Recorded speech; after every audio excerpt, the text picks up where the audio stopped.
Passport एक ऐसा महत्वपूर्ण डॉक्यूमेंट है कि हर कोई व्यक्ति चाहता है कि उसके पास पासपोर्ट हो। क्यों? क्योंकि विदेश में घूमने के काम आता है। बट पासपोर्ट बनाने की प्रक्रिया थोड़ा सा जटिल होती है, इतनी आसान भी नहीं होता उसको बनाना। पर भारत सरकार ने अब और भी सुविधा प्रदान करते हुए ई पासपोर्ट लॉन्च कर दिया है। अब ये ई पासपोर्ट क्या है और किस तरह से इसको बनाया जाएगा, ये आपके लिए जानना ज़रूरी है। भारत सरकार ने ई पासपोर्ट सर्विस शुरू की है। इसका जो मेन मोटिव है वो है पहचान और सुरक्षा को बेहतर बनाना।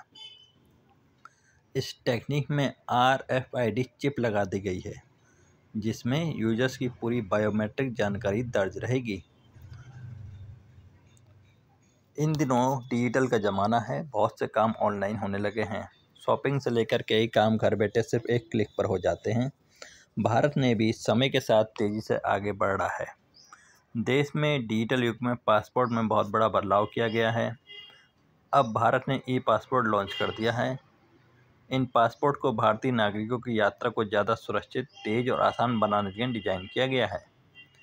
ई पासपोर्ट में radio frequency identification RFID chip लगा दी गई है, जिसमें यूजर्स की पूरी बायोमेट्रिक जानकारी रहेगी। इसकी शुरुआत चेन्नई, हैदराबाद और अमृतसर समेत 12 क्षेत्रीय पासपोर्ट कार्यालयों में कर दी गई है। इन पासपोर्ट पर चिप लगे होने की वजह से चेहरे की तस्वीर, उंगलियों के निशान और आइरिस स्कैन सहित इनकी क्रिप्टेड व्यक्तिगत बायोमेट्रिक डेटा होगा। विदेश मंत्रालय इसमें इमिग्रेशन काउंटर पर पहचान का सत्यापन तेज़ी से होता है। ई पासपोर्ट योजना को पासपोर्ट सेवा कार्यक्रम PSP वर्जन 2.0 के तहत पायलट प्रोजेक्ट के रूप में शुरू कर दिया गया है।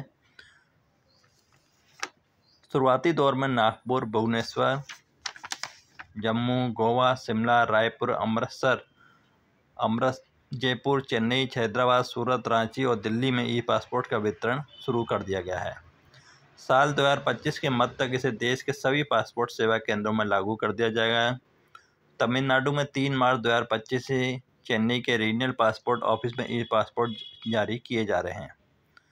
22 मार्च 25 तक राज्य में 20,729 ई पासपोर्ट अब तक डिस्ट्रीब्यूट भी हो चुके हैं।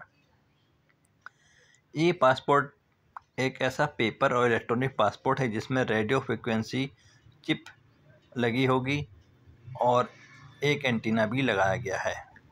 इसमें पासपोर्ट होल्डर्स की पर्सनल जानकारी और बायोमेट्रिक जानकारी फीड रहती है। पासपोर्ट में आपके फिंगरप्रिंट, आइरिस स्कैन और आपकी फ़ोटो जैसी जरूरी जानकारियाँ फीड होंगी।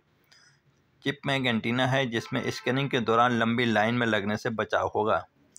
एंटीना लगा होने की वजह से पासपोर्ट पारंपरिक पासपोर्ट से अलग हो जाएगा। पासपोर्ट के कवर पर नीचे की तरफ एक गोल्डन कलर का ई पासपोर्ट सिंबल भी प्रिंट होता है।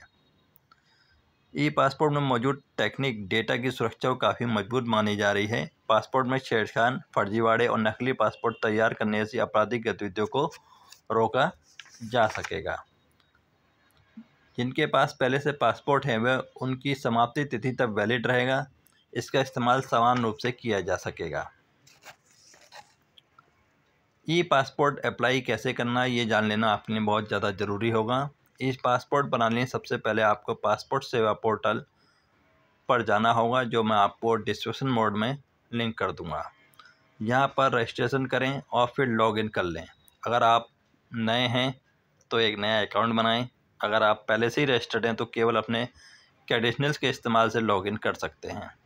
इसके बाद नया पासपोर्ट चाहिए या रिन्यू आप ई पासपोर्ट में अपडेट करना चाहते हैं तो उसके लिए मांगी गई जानकारियां भर दें। साथ ही जरूरी डॉक्यूमेंट भी अपलोड करने होंगे। इसके लिए डेबिट, क्रेडिट कार्ड या नेट बैंकिंग की फ़ीस जमा करनी होगी। अपॉइंटमेंट के लिए अपने पास किसी पासपोर्ट सेवा केंद्र का स्लॉट बुक कर लें। बायोमेट्रिक वेरिफिकेशन के बाद सभी डॉक्यूमेंट साथ दी गई तारीख पर पासपोर्ट सेवा केंद्र पर पहुंच जाएंगे आप ओरिजिनल डॉक्यूमेंट लेकर, और इस तरह से आप अपना ई पासपोर्ट बना सकते हैं।